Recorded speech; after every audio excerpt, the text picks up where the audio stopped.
ens han presentat el projecte, però ja el coneixíem, perquè nosaltres hi col·laborem, i col·laborem activament, en aquest cas des de la Direcció General de Societat Digital,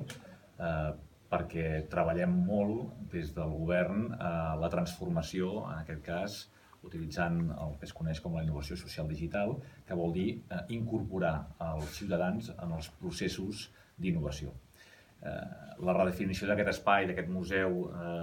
dels volcans en un espai que tingui altres utilitats o que enfoqui, que es prepari, diguéssim, pel que ha de ser, diguéssim, al segle XXI, en aquesta tasca, en aquesta feina, ens hi hem incorporat, igual que ho fem en molts altres espais a nivell de país,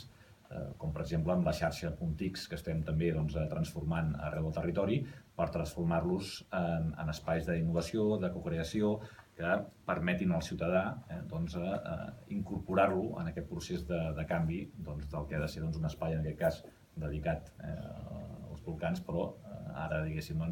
repensant quin ha de ser el seu futur.